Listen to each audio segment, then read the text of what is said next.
கத்திய தீட்டாதே புத்திய தீட்டு அப்படின்னு ஒரு பெரியவர் புத்தி சொன்னார். அதை கேட்ட ஒரு இளைஞன், அது எப்படி பெரியவரை புத்திய தீட்டுறது? கத்திய தீட்டுன்னு சொன்னா ஒரு கருங்கல்லுல கத்திய தேய்க்கலாம், புத்திய தீட்டுன்னு சொன்னா எப்படி தலையை கொண்டுட்டு போய் தரையில தேய்ச்சிட்டு இருக்க முடியுமா அப்படின்னா. அந்த பெரியவர் உடனே புரிஞ்சுக்கிட்டார், இந்த இளைஞனுக்கு புத்தி கூர்மை கம்மி அப்படிங்கறத புரிஞ்சுக்கிட்டார். அது சரி, அறிவுக்கும் புத்திசாலித்தனத்துக்கும் என்ன வித்தியாசம்? இது ஒரு முக்கியமான கேள்வி. அறிவுன்னா என்ன, புத்திசாலித்தனம்னா என்ன? இதே கேள்விய சாக்ரட்டிஸ் கிட்ட அவருடைய சீடன் ஒருத்தன் கேட்டானாம். ஐயா, அறிவுக்கும் புத்திசாலித்தனத்துக்கும் என்னங்க வித்தியாசம் அப்படின்னு கேட்டிருக்கான். சாக்ரட்டிஸ் நிமிர்ந்து பார்த்திருக்கிறார் அந்த சீடனை. அதுக்கப்புறம் சொன்னாராம், நான் சொல்றேன் உன்னுடைய கேள்விக்கு பதில், ஆனா அதுக்கு முன்னாடி நீ ஒரு காரியம் பண்ணணும்னாராம். என்னங்க செய்யணும் சொல்லுங்கன்னு இருக்கான். அதோ பாரு, ஒரு பெரியவர் உட்கார்ந்துருக்கிறாரு, அவர்கிட்ட போ, இங்க இருந்து பக்கத்துல இருக்கிற அந்த கிராமத்துக்கு போய் சேர எவ்வளவு நேரம் ஆகும் அப்படின்னு கேட்டுட்டு வா அப்படி சொன்னார் சாக்ரட்டிஸ். சரின்னு சொல்லிவிட்டு இவன் போனான். அந்த பெரியவர் முன்னாடி போய் நின்னான். ஏங்க பெரியவரை, இங்க இருந்து அதோ தெரியுத அந்த கிராமத்துக்கு போய் சேர்றதுக்கு எவ்வளவு நேரம் ஆகும் அப்படின்னு கேட்டான். பெரியவர் நிமிர்ந்து பார்த்தார், ஆனா பதில் எதுவும் சொல்லல. இவன் மறுபடியும் ஒரு தடவை அதே கேள்வி அவர்கிட்ட கேட்டான். என்னங்க, நான் கேட்கறது உங்க காதுல விழுதா? அந்த கிராமத்துக்கு போய் சேர்றதுக்கு எவ்வளவு நேரம் ஆகும் அப்படின்னு சொல்லி மறுபடியும் கேட்டான். அப்பவும் அவர் பதில் சொல்லல. உடனே அவன் மனசுக்குள்ள முடிவு பண்ணிட்டான், சரி பெரியவர் ஒரு மாதிரியா தெரிகிறார், புத்தி சுவாதீனம் சரியில்லாத ஒரு மாதிரி தெரியுது அப்படின்னு நினைச்சுக்கிட்டே வந்த வழியிலேயே திரும்பி வந்துட்டான். கொஞ்ச தூரம் நடந்திருப்பான். இப்ப அந்த பெரியவர் மறுபடியும் கூப்பிட்டார், இளைஞனே இப்படி வாழ்னார். இவனுக்கு ஒன்னும் புரியல. மறுபடியும் திரும்பி நடந்தான். அவர் முன்னாடி போய் நின்னான். பெரியவர் சொன்னார், தம்பி, இங்க இருந்து அந்த கிராமத்துக்கு போய் சேர்றதுக்கு 5 நிமிஷம் ஆகும் அப்படின்னார். இப்போ அந்த இளைஞன் அந்த முதியவரை ஒரு மாதிரியா பார்க்க ஆரம்பிச்சான். அதுக்கப்புறம் கொஞ்சம் யோசிச்சான். பிறகு அவர்கிட்டே கேட்டுட்டான், ஏங்க பெரியவரை, இதே பதில அப்பவே என்கிட்ட சொல்லி இருக்கலாமே, என்ன திரும்பி போன்னு சொல்லிவிட்டு பாதி தூரம் போனதுக்கு அப்புறம் மறுபடியும் கூப்பிட்டு அதுக்கப்புறம் இப்படி சொல்றீங்களே, இது நியாயமா அப்படின்னா. பெரியவர் சிரிச்சார். அதுக்கப்புறம் சொன்னார், ஏன்பா, நீ எவ்வளவு வேகமா நடக்கிறேங்கிறத பார்க்காம நீ கிராமத்துக்கு போய் சேர வேண்டிய நேரத்தை எப்படி என்னால சொல்ல முடியும்? அதனாலதான் உன்னை கொஞ்ச தூரம் நடக்க விட்டு உன்னுடைய நடையின் வேகம், அந்த கிராமம் இருக்கிற தூரம் ரெண்டையும் கணக்கு போட்டு அதுக்கப்புறம் நேரத்தை சொன்னேன்னார். சீடன் வந்து தலை குனிந்தான். அப்படியே திரும்பி வந்து சாக்ரட்டிஸ் முன்னாடி நின்னான். சாக்ரட்டிஸ் இப்ப சொல்றார், தம்பி, அதுக்கு பேர் தான் புத்திசாலித்தனம். இந்த அறிவு கூர்மை வந்து எல்லா இளைஞர்களுக்கும் வரணும் அப்படிங்கறதுக்காகத்தான் கத்தியை தீட்டாத புத்தியை தீட்டு அப்படின்னு பெரியவங்க எல்லாம் சொல்லிட்டு இருக்கிறாங்க. புத்தியை தீட்டுறவங்க எல்லாம் வாழ்க்கையில அறிவாளியாராங்க, தீட்டாதவங்க கோமாளியாராங்க. இதுதான் இன்னைக்கு நடக்கிறது. அதனால அறிவு கூர்மைங்கிறது வேற. இந்த காலத்து ஆசாமி ஒருத்தர் இன்னொருத்தரை பார்த்து கேட்டார், ஏங்க, ஒரு விமானம் இங்கே இருந்து புறப்பட்டு 2 மணி நேரத்துல மதுரைக்கு போய் சேருது. நல்லா கவனிங்க, ஒரு விமானம் இங்க இருந்து புறப்பட்டு 2 மணி நேரத்துல மதுரைக்கு போய் சேருது அப்படின்னா என்னோட வயசு என்னன்னு கேட்டார். இவர் கேட்கறதுல ஏதாவது அர்த்தம் இருக்கா? அதாவது இங்க இருந்து புறப்பட்டு 2 மணி நேரம் ஆகுது மதுரைக்கு போறதுக்கு, அப்படின்னா என் வயசு என்னன்னு கேட்கிறார. இத கேட்ட உடனே அவர் பதில் சொன்னார், அப்படின்னா உங்களோட வயசு 20 அப்படின்னார். எப்படிங்க அவ்வளவு கரெக்டா சொன்னீங்க அப்படின்னு கேட்டார். வேற ஒண்ணும் இல்ல, எங்க பக்கத்து வீட்டுல ஒரு முழு பைத்தியம் இருக்கு, அதோட வயசு 40, அப்படின்னா உன் வயசு 20 தான் இருக்கணும் அப்படின்னார். அரை பைத்தியம்னு முடிவு பண்ணிக்கிட்டார். அதனால வாழ்க்கையில அறிவு கூர்மைங்கிறது ரொம்ப அவசியம். அந்த புத்திசாலித்தனம் இருக்கிறவங்க வாழ்க்கையில வெற்றி பெறுவது நிச்சயம். சாலை ஓரமா அழுதுகிட்டு உட்காந்துருந்தான். பிச்சை எடுத்து சாப்பிடுற ஒருத்தன் அந்த பக்கமா வந்தான். இவனை பார்த்தான். ஏன் அழுதுகிட்டு உட்காந்துருக்கிற, என்னாச்சு உனக்கு அப்படின்னு கேட்டான். அதுக்கு இவன் சொன்னா, என்கிட்ட ஒண்ணுமே இல்ல, நான் இந்த உலகத்துல இருந்து என்ன பிரயோஜனம், அதனாலதான் அழுதுகிட்டு இருக்கிறேன் அப்படின்னா. உன்கிட்ட மறைஞ்சிருக்கிற புதையல் என் கண்ணுக்கு நல்லா தெரியுது, அது உனக்கு புரியல, அதனாலதான் அழுதுகிட்டு இருக்கிற அப்படின்னா. என்னது, புதையல் இருக்குதா, உன் கண்ணுக்கு தெரியுதா அப்படின்னு கேட்டான். ஆமா, எனக்கு தெரியுது, அந்த புதையலை நீ விக்கிறதுக்கு தயாரா இருக்கிறியா அப்படின்னு கேட்டான் இவன். இதை கேட்டதும் அந்த இளைஞனுக்கு ரொம்ப ஆச்சரியமா போச்சு. என்னது இப்படி கேட்கறானே அப்படின்னு. என்கிட்ட ஒரு காசு கூட இல்லையே, அப்படி இருக்கிறப்போ புதையல் எங்க இருந்து வந்தது அப்படின்னா. இந்த நேரத்தில் அந்த பிச்சைக்காரன் சிரிச்சான். இப்படிதான் இந்த உலகத்துல எல்லாரும் சொல்லிட்டு இருக்கிறாங்க, என்கிட்ட ஒண்ணுமே இல்லை ஒண்ணுமே இல்லைன்னு சொல்லி. ஆனா அவங்க கிட்ட தான் புதையல் இருக்கு. நீ வேணும்னா என் கூட வா, நம்ம நாட்டு அரசர்கிட்ட போவோம். உன்கிட்ட இருக்கிற புதையலை அவர் நல்ல விலைக்கு எடுத்துக்குவார் அப்படின்னா. அது எப்படி உனக்கு தெரியும்னா, இதுக்கு முன்னாடியும் இது மாதிரி பல பேரை நான் ராஜா கிட்ட அழைச்சிட்டு போயிருக்கிறேன். அதனாலதான் உன்னை பார்த்தேன், உன்னையும் கூப்பிடுறேன். நீ சரின்னு சொன்னா உன்னை அழைச்சிட்டு போறேன். உங்ககிட்ட இருக்கிற புதையலை அவர் நல்ல விலை கொடுத்து எடுத்துக்குவார் அப்படின்னு சொன்னான். இவன் இப்படி சொல்றதும் அந்த இளைஞனுக்கு ஒண்ணுமே புரியல. இது என்னது இந்த ஆள் இப்படி சொல்லிட்டு இருக்கிறான், நம்மகிட்ட என்ன இருக்குது, அதுவும் இல்லாம இவனே பிச்சை எடுத்து சாப்பிட்டுக்கிட்டு இருக்கிறான், இவன் போய் நம்மள ராஜா கிட்ட அழைச்சிட்டு போறதா போறேங்கிறானே என்ன அப்படின்னு சொல்லி அவன் யோசனை பண்ணான். என்ன யோசிக்கிற, உனக்கு பணம் வேணும்னா என்னோட வா அப்படின்னா. இளைஞன் ஒரு முடிவுக்கு வந்தான். சரி, இங்கேயே உட்காந்துக்கிட்டு இருக்கிறத விட அங்கேயாவது போய் பார்ப்போமே, இங்கே அழுதுட்டு உட்காந்துருக்கிறதுல என்ன பிரயோஜனம், ஏதோ கூப்பிடுறான் போய் பார்த்துட்டு வருவோமே அப்படின்னு சொல்லி அவன் கூட புறப்பட்டான். பிச்சைக்காரன் முன்னாடி போயிட்டே இருக்கிறான், இந்த இளைஞன் பின்னாடி நடந்து போயிட்டு இருக்கான். ரெண்டு பேரும் அரண்மனையை நோக்கி போறாங்க. பாதி வழி போயிருப்பாங்க. வழியில அந்த பிச்சைக்காரன் சொன்னான், இத பாரு, முன்னாடியே சில விஷயங்களை நாம பேசிக்க வேண்டியிருக்கு. சரியா தெளிவா முடிவு எடுத்துக்கிட்டு அதுக்கப்புறம் ராஜா கிட்ட போகணும். ஏன்னா அங்க போய் அது முடியாது இது முடியாதுன்னு நாம நமக்குள்ள சண்டை போட்டுக்கிட்டு இருக்க முடியாது. ராஜாவுக்கு விலையை பத்தி கவலையே இல்லை, எவ்வளவு சொன்னாலும் நமக்கு பணம் கிடைச்சிரும். ஆனா அதுக்கப்புறம் நான் இதை விற்கிறதுக்கு தயாரா இல்லைன்னு சொல்லிடக்கூடாது. அதனால புதையலை விற்கிறதா இல்லையாங்கிறத இங்கேயே தெளிவா முடிவு செஞ்சுக்கணும். இல்லைன்னா ராஜா கிட்ட போய் அங்க போய் குழப்பிட்டு இருக்க முடியாது அப்படின்னு சொன்னான். இளைஞனுக்கு ஒண்ணுமே புரியல. என்ன சொல்ற நீ, என்கிட்டயா புதையலா, எங்க இருக்குது அப்படின்னு சொல்லி குழம்பி போனான்.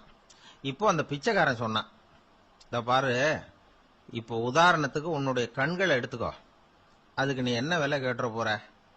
நான் அதுக்கு ராஜா கிட்ட இருந்து ஒரு 50,000 ரூபா வாங்கி தர முடியும். உன்னுடைய இருதயத்தை கொடுக்குறியா, 20 லட்சம் ரூபா வாங்கி தரேன். மூளையை கொடுக்குறியா, 30 லட்சம் வாங்கி தரேன். என்ன சொல்ற அப்படின்னு சொல்லி இந்த பிச்சைக்காரன் பேசிக்கிட்டே போறான். இளைஞனுக்கு கோபம் வந்துட்டுது. என்ன உளர்ற, உனக்கு என்ன பைத்தியமா, கண்ணையும் மூளையையும் இருதயத்தையுமா விற்பாங்க, என்ன விலை கொடுத்தாலும் அதையெல்லாம் நான் விற்கிறதுக்கு தயாரா இல்லை, நான் விற்க மாட்டேன், அதை கொடுத்துட்டு நான் என்ன பண்றது, இப்படி நான் மட்டும் இல்லை யாருமே இதை விற்கிறதுக்கு தயாரா இருக்க மாட்டாங்க அப்படின்னு சொன்னான் அந்த இளைஞன். இவன் இப்படி சொன்னதும் அந்த பிச்சைக்காரன் வாய் விட்டு சிரிக்க ஆரம்பிச்சுட்டான். இப்போ பைத்தியமானது நானா நீயா, லட்சக்கணக்கான கோடிக்கணக்கான ரூபாய் பொறுமானம் உள்ள பொருள்களை உங்ககிட்டயே வச்சுக்கிட்டு விற்க முடியாதுன்னு சொல்ற நீ தான் ஏழை, என்கிட்ட ஒண்ணுமே இல்லைன்னு மரத்தடியில் உட்காந்து அழுதுட்டு இருக்கிறிய அப்படின்னு சொன்னான்.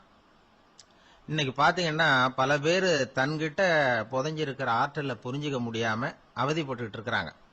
நம்ம கிட்ட என்ன இருக்குங்கிறது அவங்களுக்கு தெரியறது இல்ல, அதனாலதான் என்கிட்ட ஒண்ணுமே இல்லைன்னு சொல்லி அழுதுகிட்டு இருக்கிறாங்க. இத விளங்க வைக்கிறதுக்கு பெரியவங்க சொல்ற கதை இது. நம்ம கிட்ட இருக்கிற புதையலை நாம தான் தோண்டி எடுக்கணும். உண்மையான புதையல்ங்கிறது உள்ளே இருக்கு, ஆனா அதை வெளியில தேடுற ஆசாமிகள் தான் அதிகம். சராசரி மனித இயல்பு அப்படி. நம்ம கிட்ட விலை மதிக்க முடியாத பகுத்தறிவு இருக்கு, அதை வச்சுக்கிட்டு வாழ்க்கையில முன்னேறதுக்கு முயற்சி பண்ணணும். என்கிட்ட ஒண்ணுமே இல்லைன்னு நினைச்சு ஓரமா உட்காந்துடக்கூடாது. முயற்சி செஞ்சா முடியாத காரியம் எதுவுமே இல்லை. ஒரு ரயில்வே ஸ்டேஷன் பக்கம் வெளியில ஒரு டாக்ஸி நின்றுட்டு இருந்தது. அந்த பக்கமா வந்த ஒருத்தர் டாக்ஸி டிரைவரை பார்த்து சொன்னார், ஐயா, உங்க வண்டியில பின் சீட்ல ஒரு மணி பர்ஸ் கிடக்கு, யாரோ மறந்து விட்டுட்டு போயிருக்கிறாங்க அப்படின்னாரு. இல்ல இல்ல, அது காலி பர்ஸ் தான், நான் தான் அதை அங்க போட்டு வச்சிருக்கிறேன் டிரைவர். ஏன்னு கேட்டார் அவரு. இதுக்கு டிரைவர் சொன்னாரு, அதை பாக்குற யாராவது அதை எடுத்துக்கலாம்ங்கிற ஆசையிலேயாவது சவாரிக்கு வருவாங்க, அதுக்காக தான் போட்டு வச்சிருக்கிறேன் அப்படின்னார்.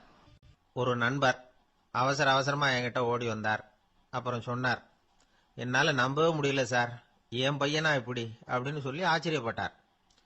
உங்க பையன் அப்படி என்னதான் செஞ்சுட்டான்னு கேட்டேன். என்னால முடியாத ஒரு காரியத்தை அவன் சுலபமா செஞ்சுட்டான் சார் அப்படின்னார்.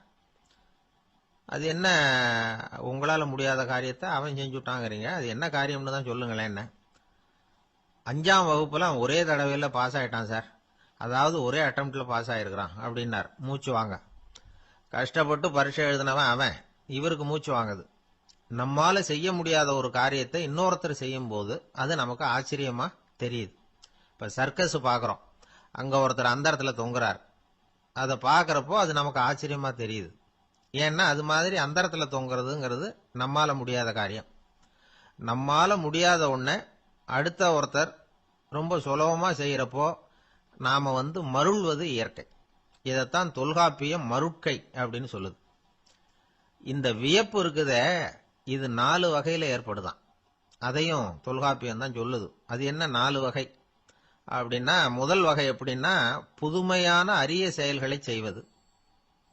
2வது வகை என்னன்னா பெரிய செயல்களை செய்யறது.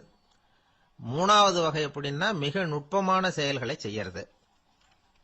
4வது வகை ஆக்கம் தரும் செயல்களை செய்யறது. புதுமை, பெருமை, சிறுமை, ஆக்கமோடு மதினம் சாலா மருட்கை 4 அப்படிங்கிறது தொல்காப்பியம். இன்னைக்கு விஞ்ஞானம் புதுசு புதுசா எதையோ கண்டுபிடிச்சுக்கிட்டு இருக்குது.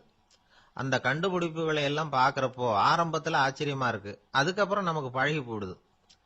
இப்போ வானொலி பெட்டி புதுசா வந்தப்போ அதை சுற்றி எவ்வளவு கும்பல், ஒரு பெட்டி பேசுது அப்படிங்கிறது எவ்வளவு வியப்புக்குரிய விஷயம். இப்ப யாரும் வானொலி பெட்டியை ரொம்ப ஆச்சரியத்தோட பாக்குறது இல்ல. வச்சிருந்தாதான் ஆச்சரியமா பார்ப்பாங்க சில பேர். இந்த காலத்துல இப்படி வச்சிருக்கிறாரேன்னு சொல்லி மாறா அதை அலட்சியமாவும் பார்க்க ஆரம்பிச்சுட்டாங்க.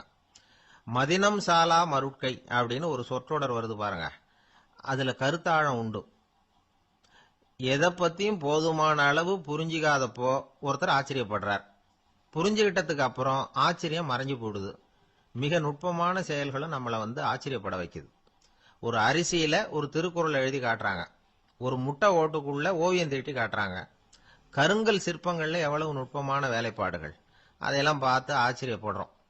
இது மாதிரியே ஆக்கப்பூர்வமான செயல்களும் நம்மளை வியப்பில் ஆழ்த்தும். குப்பை கூலங்களை கூட வாழ்க்கைக்கு பயன்படுகிற பொருளா மாற்றுகிறவர்கள் இருக்கிறாங்க. அவங்களுடைய செயல் நமக்கு ஆச்சரியத்தை தருது. இடைக்காட்டு சித்தர்னு ஒருத்தர் இருந்தார். அவர் பாடிய மூவடி 30ங்கிற நூல்ல ஒரு பாட்டு வருது. ஆற்றல் பிறர் அறிதலின் ஆகம் கிளர்வு உறுதலின் கற்று அறிபாணர் கெழுமிய கோடலின் தோற்றம் உருகவே போற்றல் சால் வியப்பே. ஒருத்தருடைய ஆற்றல் தெரியாமல் இருந்தது, அவருடைய அரிய செயல்களை பார்க்கும் பொழுது வியப்பா இருந்தது, மனசுக்குள்ள கிளர்ச்சி. பாவலர்கள் இவர்கள் புகழப்பாடி மற்றவர்களும் தெரிந்து கொள்ளுமாறு செய்கிறார்கள். ஆக எல்லா வகையிலுமே மக்கள் தங்களுடைய வாழ்க்கையில முன்னேறுவதற்கு வழிகாட்டுகிற ஒரு மெய்ப்பாடு தான் வியப்புங்கிறது. இன்னைக்கு இளைஞர்கள் இதை நல்லா புரிஞ்சுக்கணும். ஆச்சரியப்படுங்கள், ஆச்சரியப்பட வைப்பீர்கள். இந்த காலத்துல நம்ம எப்படி எல்லாமோ ஆச்சரியப்பட வைக்கிற அதிசய மனிதர்கள் இருக்கிறாங்க. ஒரு ஆளை பிடிச்சி ஜெயிலுக்கு கொண்டுட்டு வந்தாங்க. சிறை அதிகாரி அவனை ரொம்பவும் ஆச்சரியமா பார்த்தார். இவன் கேட்டான், ஏன் சார் அப்படி பாக்குறீங்க, நான் இப்ப இங்க வந்தது உங்களுக்கு ஆச்சரியமா இருக்கா அப்படின்னு கேட்டான். இதுக்கு சிறை அதிகாரி சொன்னார், நீ இப்ப இங்க வந்ததுல எனக்கு ஒன்னும் ஆச்சரியம் இல்லப்பா, ஏற்கனவே நீ இங்கிருந்து விடுதலை ஆகி போய் 6 மாசம் ஆச்சு, இவ்வளவு லேட்டா திரும்பி வர்றியா, அதுதான் எனக்கு ஆச்சரியம் அப்படின்னாராம். இது ஒரு வகையான ஆச்சரியம். ஆனா வாழ்க்கையில வியப்புங்கிறது ஒரு தேவைப்படுகிற மெய்ப்பாடு. ஆச்சரியப்படுவோம், ஆச்சரியப்பட வைப்போம். அப்படி இந்த உண்மையை புரிந்து கொண்டோம்னா நம்ம வாழ்க்கையில வெற்றி நிச்சயம். ஒரு சின்ன பையன் என்னை தேடிட்டு ஓடி வந்தான்.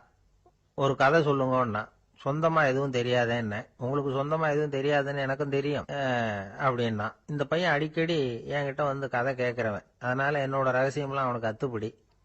அதனால தான் அவ்வளவு தெளிவா அடிச்சு விடுறான். சரி, இப்ப என்ன செய்யலாம்னு, பழைய கதை ஏதாவது ஒன்று சொல்லுங்களேன்னா. உனக்கு கிருஷ்ண தேவராயரை தெரியுமான்னு. அவர்கிட்ட நேர்ல பழக்கம் இல்லை, ஆனா அவரை பத்தி புஸ்தகத்துல படிச்சிருக்கேன்னா. சரி, இவங்கிட்ட மேற்கொண்டு பேச்சு கொடுத்தா நம்மள ஒரு மாதிரி ஆக்கி விடுவான் அப்படிங்கறத யூகம் பண்ணிக்கிட்டு அவனை உட்கார வச்சு கடைசி வரைக்கும் குறுக்க பேசக்கூடாது அப்படின்னு ஒரு கண்டிஷனையும் போட்டுட்டு அந்த கதையை சொன்னேன். ஒரு சமயம் கிருஷ்ண தேவராயர் சமஸ்தானத்துக்கு ஒரு பெரிய வித்வான் சேர்ந்தாராம். என்னோட போட்டி போடுறதுக்கு இந்த ஊர்ல யாராவது இருக்கீங்களா அப்படின்னு சவால் விட்டாராம். அந்த ஊர்ல இருந்த பெரிய பெரிய வித்வான்லாம் இது ஏதுனா வம்பா போச்சுன்னு நினைக்க ஆரம்பிச்சுட்டாங்க. யாரும் அந்த ஆளோட போட்டி போடுறதுக்கு தயாரா இல்லை. எல்லாரும் நடுங்கிட்டு இருக்கிறாங்க. அந்த நேரத்துல ஒருத்த மட்டும் தைரியமா முன்னுக்கு வந்தான். அது யாருன்னா தெனாலிராமன். அந்த சமஸ்தானத்துல விகட கவி அவன். என்ன அனுப்புங்க போட்டிக்கு, நான் ஜெயிச்சு காட்டுறேன்னா. உனக்கு அவ்வளவு தைரியம் இருக்குதா அப்படின்னு கேட்டாங்க. தைரியம் மட்டும்தான் என்கிட்ட இருக்குது. ஆனா தைரியம் இருந்தா அதிர்ஷ்டம் தேடிட்டு வருங்கிறது எனக்கு தெரியும் அப்படின்னா. அடுத்த நாள் போட்டி ஆரம்பமாச்சு. அந்த பெரிய வித்வான் வந்து நின்னார். தென்னாலிராமன் எதிரில் வந்து நின்னான். அந்த வித்வான் ஒரு விரல காட்டினார். தென்னாலிராமன் பதிலுக்கு 2 விரல காட்டினான். வித்வான் 3 விரல காட்டினார். இவன் உடனே 4 விரல காட்டினான். உடனே 5 விரல காட்டினார் அவரு. தென்னாலிராமன் உடனே தன்னுடைய கை முஷ்டியை காட்டினான். கையை மூடி காட்டினான். அவ்வளவுதான். அந்த பெரிய வித்வான் கிருஷ்ணதேவராயர் காலில் விழுந்தார். நான் தோத்துட்டேன், என் தோல்வியை ஒத்துக்கிறேன் அப்படின்னு சொல்லிவிட்டார். கிருஷ்ணதேவராயர் அவரை தனியா அழைச்சிட்டு போய் என்ன நடந்ததுன்னு விசாரிச்சார். அந்த வித்வான் விளக்கம் கொடுத்தார். ஆண்டவன் ஒருவன் தான் உண்டுங்கிறத விளக்கறதுக்காக நான் ஒரு விரல காட்டினேன். அப்படி இல்ல, சக்தியை சேர்த்தா சக்தி சிவன் 2 பேர் உண்டுன்னு உங்க வித்வான் 2 விரல காட்டினார். மூர்த்திகள் 3 பேருங்கிறதுக்காக நான் 3 விரல காட்டினேன். வேதங்கள் 4ன்னு சொல்லி அவர் 4 விரல காட்டினார்.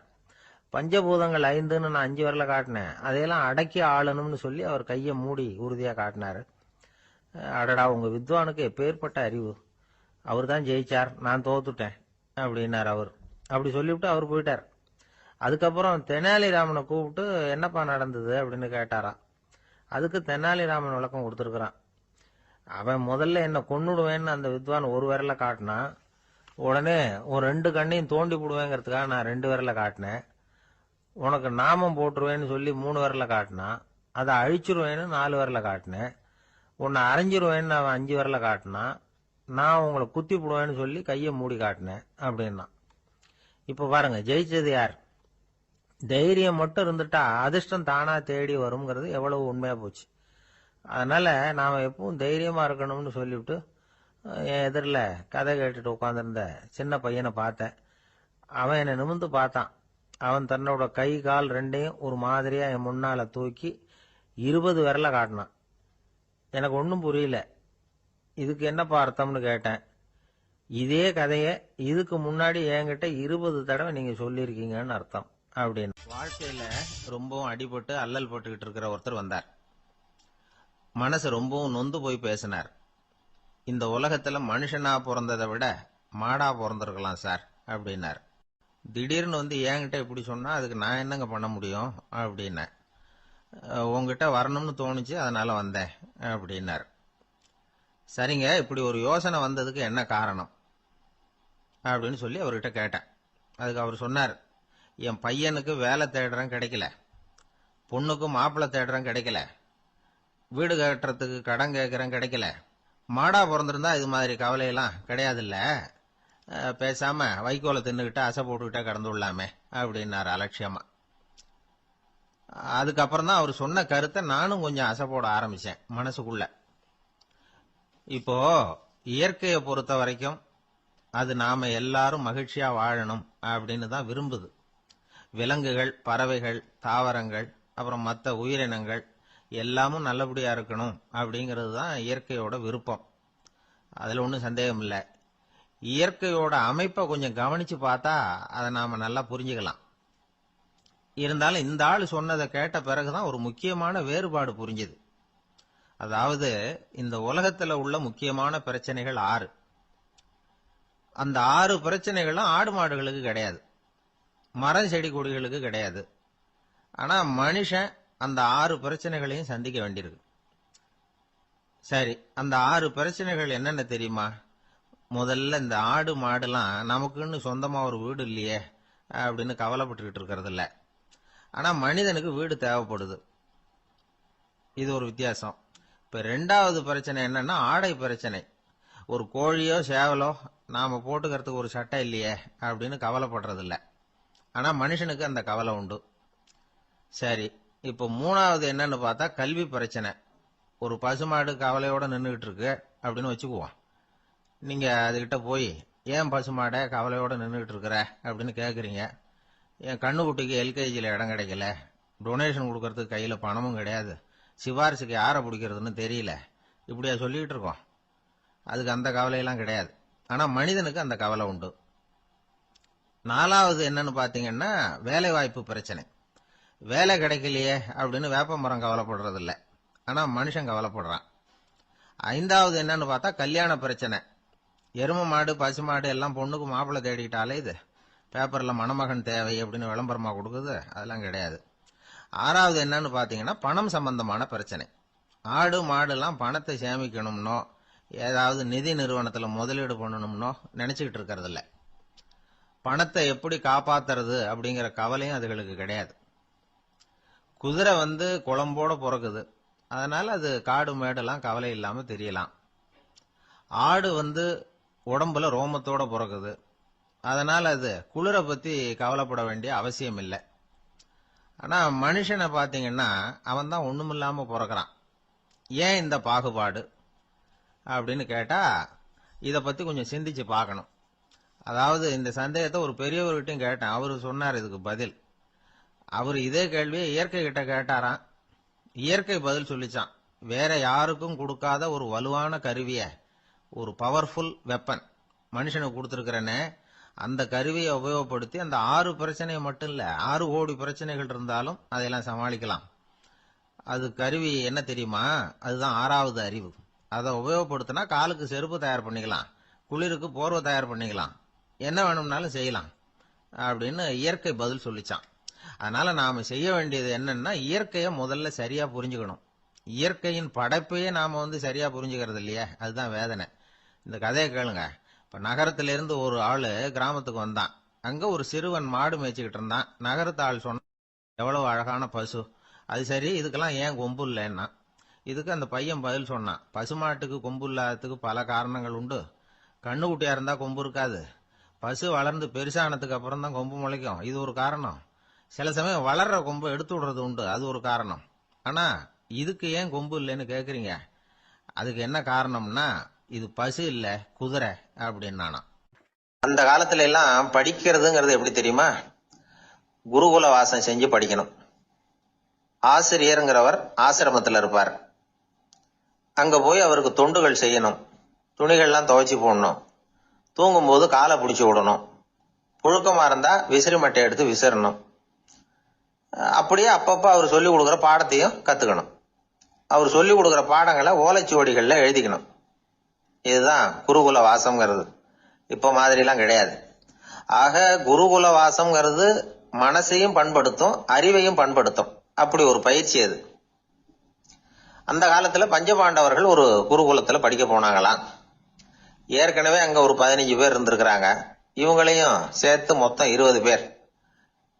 எல்லாரும் ரொம்ப ஆர்வத்தோடு அங்க தங்கி படிச்சுக்கிட்டு இருக்கிறாங்க. 2 வருஷம் ஓடி போச்சு. எல்லாரும் ஊருக்கு திரும்ப வேண்டிய நேரம். ஆசிரியர் ஒவ்வொருத்தரா கூப்பிட்டார். இது வரைக்கும் என்ன கத்துக்கிட்ட அப்படின்னு கேட்டார். அவங்க தாங்கள் எழுதி வச்சிருந்ததை சொன்னாங்க, கத்துக்கிட்டதை சொன்னாங்க. அங்க படிக்க வந்தவங்க எல்லாருமே புத்திசாலிகள். அது மட்டும் இல்ல, பல பேர் அரச குடும்பத்தை சேர்ந்தவங்க, இளவரசர்களாக வேற இருக்கிறவங்க. அதனால அவங்க கிட்ட அபாரமான கல்வி அறிவை எதிர்பார்த்தார். ஒருத்தன் வந்தான், தான் எழுதி வச்சிருந்த சரித்திர பாடம் பூராவையும் படிச்சு காட்டினான். இன்னொருத்தன் வந்தான், தான் எழுதி வச்சிருந்த பூகோள பாடம் பூராவையும் படிச்சு காட்டினான். இப்படி ஒவ்வொருத்தரா அவங்க படிச்சது என்னங்கிறத படிச்சு காட்டிட்டு போனாங்க. கடைசியா தர்மர் வந்தார். பேசாம நிக்கிறார். தன் கையில் இருந்த ஓலைச்சுவடி கேட்டா அவர் பிரிக்கவே இல்லை. ஆசிரியர் இவர்கிட்ட தான் அதிகமா எதிர்பார்த்தார். ஆனா இவரும் பேசாம நின்றுட்டு இருக்கிறார். நீ என்ன கத்துக்கிட்ட சொல்லு, ஓலைச்சுவடியை பிரிச்சு படினார் அந்த முனிவர். தர்மர் அசையவே இல்லை. மெதுவா சொன்னார், ஐயா நான் கத்துக்கிட்டது ஒன்னே ஒண்ணுதான், அதுதான் வாழ்க்கையில எனக்கு ரொம்ப முக்கியமான பாடமா அமையும் அப்படின்னார். என்னது, என்கிட்ட 2 வருஷ காலமா படிச்சு விட்டு கடைசியில கத்துக்கிட்டது ஒன்னே ஒண்ணுதானா அப்படின்னார் முனிவர். அவருக்கு ஒன்னும் புரியல. மற்ற மாணவர்களை விட இவர் பண்புகள்ல உயர்ந்தவர், அறிவுல சிறந்தவர், வயசுல முதிர்ந்தவர். இவரே இப்படி சொன்னா மத்தவங்க நிலைமை என்னத்துக்கு ஆறுது? அவங்க ரொம்பவும் கெட்டு போயிடுவாங்களே அப்படின்னு அவர் யோசனை பண்ணார். தர்மா, நல்லா யோசனை பண்ணி பதில் சொல்லு. 2 வருஷமா நீ கத்துக்கிட்டது என்ன அப்படின்னு தானே நான் கேக்குறேன், அத கொஞ்சம் யோசனை பண்ணி சொல்லுன்னார் முனிவர் கொஞ்சம் கோபமா. தர்மர் முகத்துல எந்த மாறுதலுமே இல்ல. இல்லையா, 2 வருஷமா நான் கத்துக்கிட்ட முக்கியமான பாடம் ஒன்னே ஒண்ணுதான்னார். இப்போ அந்த முனிவருக்கு கோபம் அதிகமா வந்துடுச்சு. ஏப்பா உனக்கு வெக்கமா இல்லையா? உன்னை விட வயசுல குறைஞ்சவங்க எவ்வளவு பாடம் கத்துக்கிட்டு இருக்கிறாங்க, எவ்வளவு விரிவா அவங்க படிச்சு காட்டினாங்க.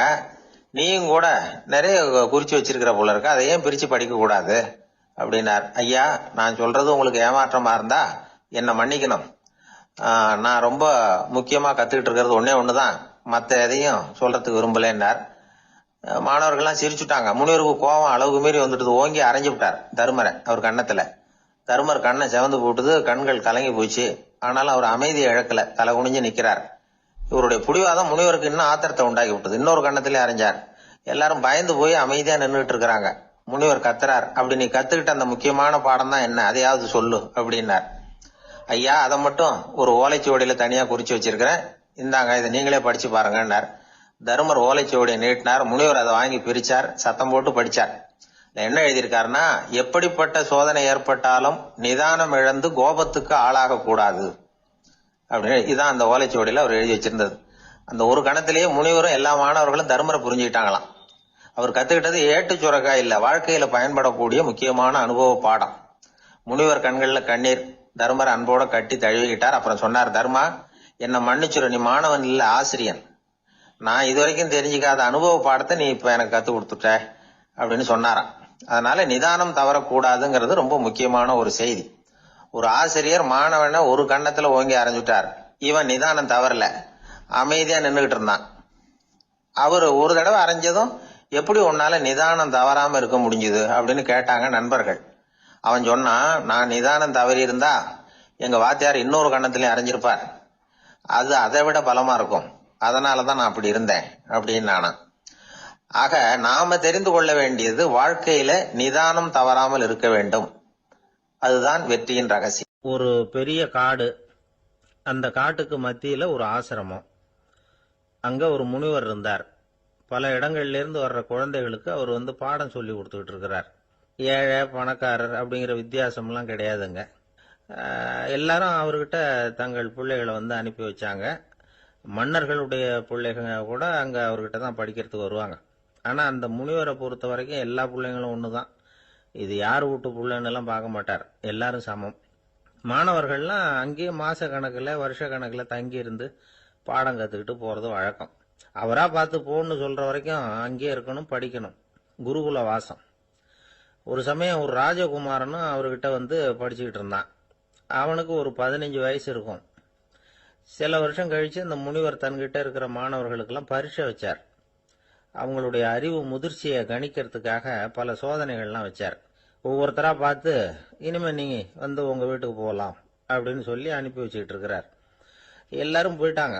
கடைசியா மிஞ்சி இருந்தது ஒரே ஒரு மாணவன். அவனை மட்டும் வீட்டுக்கு அனுப்பல. யார் அந்த பையன் தெரியுமா? அவன்தான் அந்த ராஜகுமாரன். ராஜகுமாரனுடைய தந்தைக்கு, அதுதான் அந்த ராஜாவுக்கு, அங்க வயசு ஏறிக்கிட்டே போகுது. என்ன இது, படிக்க போன பையன் இன்னும் திரும்பி வரலையே அப்படின்னு நினைச்சார். வந்துட்டா சீக்கிரமா அவனுக்கு பட்டம் கட்டி விட்டு நாம விலகிக்கலாமே அப்படின்னு நினைச்சாரு. கல்யாணம் வேற பண்ணி பார்க்கணும் பையனுக்கு. ஆனா பையன் வர்ற வழியை காணும். ராஜா பார்த்தார். சரி, நேர்லயே போய் என்னன்னு தெரிஞ்சிட்டு வந்துருவோம் அப்படின்னு காட்டுக்கு புறப்பட்டார். அங்க போய் முனிவரை பார்த்தார். முனிவர் இவரை அன்பா வரவேற்று உட்கார வச்சார். அதுக்கப்புறம் ராஜா மெதுவா, எல்லாரையும் வீட்டுக்கு அனுப்பி வச்சுட்டீங்களாமே, ஏன் பிள்ளைய மட்டும் அப்படின்னு சொல்லி மெதுவா இழுத்தார். முனிவர் இதுக்கு உடனே பதில் சொல்லல. ராஜாவை கூப்பிட்டுட்டு போய் விருந்தினர் குடிசையில தங்க வச்சார். அதுக்கப்புறம் சொன்னார், உங்க மகன் எல்லா பாடங்கள்லயும் முதலிடம் வாங்கியிருக்கான். இப்படி முதலாவதா வர்ற மாணவனுக்கு நாங்க இன்னொரு தேர்வு வைக்கிறது வழக்கம். அதுலயும் அவன் முதலாவதா வந்துட்டான்னா அவன் ஒரு பெரிய வித்வான் அப்படிங்கிற கௌரவத்தை அடைஞ்சிருவான் அப்படின்னார். அதாவது முனிவர் அப்படி சொல்றார். அப்படி சொல்லிவிட்டு போயிட்டார் அவரு. ராஜா அங்கேயே தங்கிட்டார். ராத்திரி படுத்து தூங்கினார். காலையில எழுந்திருச்சு அந்த குடிசைக்கு வெளியில வந்தார் பல்லு விளக்கறதுக்காக. அந்த சமயத்துல தூரத்துல ஒருத்தன் ஒரு கையில கோடாலியை வச்சுக்கிட்டு தலையில ஒரு பெரிய விறகு கட்டை சுமந்துக்கிட்டு வந்துகிட்டு இருக்கிறது மாதிரி தெரிஞ்சது. யாராவது விறகு வெட்டியா இருக்கும் அப்படின்னு நினைச்சார் ராஜா. கிட்ட வந்ததும் உத்து பாக்குறாரு. பார்த்தா அது தன்னோட புள்ள. திகைச்சு போயிட்டார். என்ன இது, ஒரு ராஜகுமாரனை கூட இது மாதிரி வேலையெல்லாம் செய்ய சொல்றாங்களே அப்படின்னு நினைச்சார். ராஜகுமாரன் விறகு கட்டை கொண்டுகிட்டு போய் கொல்லை பக்கம் வச்சான். அந்த சமயம் முனிவர் அங்க வந்தார். என்ன மகனே, விறகு வெட்டிட்டு வந்துட்டியா? சரி, இப்போ ஒரு துடைப்பத்தை எடுத்துக்கோ, விருந்தினர் குடிசையின் வாசல் பக்கத்தை கூட்டி பெருக்கி சுத்தம் பண்ணு போ அப்படின்னார். அப்படியே செய்யறேன் குருவே அப்படின்னு சொல்லிவிட்டு போனான். சுத்தம் பண்ண ஆரம்பிச்சுட்டான். ராஜா பார்த்தார். இத உடனே ஓடியாந்தார். மகனே, என்ன காரியம் பண்ற? தொடப்பத்தை கீழே போடுனார். இப்ப அந்த ராஜகுமாரன் சொல்றான், தந்தையே, இது என்னுடைய குருதேவரோட உத்தரவு. இங்க நான் ஒரு மாணவன். இங்க அரசனும் ஒண்ணுதான், ஆண்டியும் ஒண்ணுதான். குருதேவர் சொல்றத மறுக்காம செய்யறது தான் எங்க கடமை அப்படின்னா. இந்த சமயம் முனிவர் அங்க வந்தார். இவனை முதுகுல தட்டி கொடுத்தார். அப்புறம் ராஜா கிட்ட சொன்னார், அரசே, உங்க புள்ள எங்க கடைசி தேர்வுலையும் வெற்றி பெற்றுட்டான். பணிவுதான் மாணவர்களின் மிக உயர்ந்த குணம். குருநாதர் சொல்றது மனசுக்கு பிடிக்கலன்னா கூட மறுக்காம செய்யணும். அப்படி செய்யறதுனால எதை செய்யலாம், எதை செய்யக்கூடாது அப்படிங்கிற விவேகம் அவங்களுக்கு வந்துடும். செய்யக்கூடாதத கூட பெரியவங்க சொல்லிவிட்டா செஞ்சுதான் ஆகணும் அப்படிங்கிற பணிவு அவங்களுக்கு வந்துடும். இந்த குணம் வந்துட்டுதுன்னா அவங்க எத்தனை கடினமான வேலையா இருந்தா கூட ரொம்ப சுலபமா செஞ்சு முடிச்சிருவாங்க. தூக்கத்திலேயும் அப்புறம் துக்கத்திலேயும் தோண்டு போட மாட்டாங்க. இந்த பணிவும் விவேகமும் அவங்க கிட்ட மன உறுதியை ஏற்படுத்தும். அந்த உறுதி உங்க பையனுக்கு வந்தாச்சு. இனிமே அவனை நீங்க அழைச்சிட்டு போகலாம். அவன் நிச்சயமா பேரும் புகழும் பெறுவான் அப்படின்னாரு. ராஜா அவரை பார்த்து, குருதேவா, புரிஞ்சுக்கிட்டேன், என்னை மன்னிக்கணும் அப்படின்னாரு. அதுக்கப்புறம் மகனை அழைச்சிக்கிட்டு நாட்டுக்கு திரும்பி வந்துட்டார். இந்த கதைய இன்று ஒரு தகவல்ல சொல்லுங்க சார், உங்க நிகழ்ச்சியில சொல்லுங்க சார் அப்படின்னு சொல்லி மாணவர்கள் கேட்டா, பணிவா இருக்கிறது எப்படி அப்படிங்கறத புரிஞ்சுக்குவாங்க அப்படின்னு சொன்னார் ஒருத்தர். சரி, சொல்லுவோம். அதுக்கு முன்னாடி நேர்லயே ஒரு பையன்கிட்ட சொல்லி பார்க்கலாமே அப்படின்னு தோணுச்சு. உடனே ஒரு பையனை கூப்பிட்டோம்.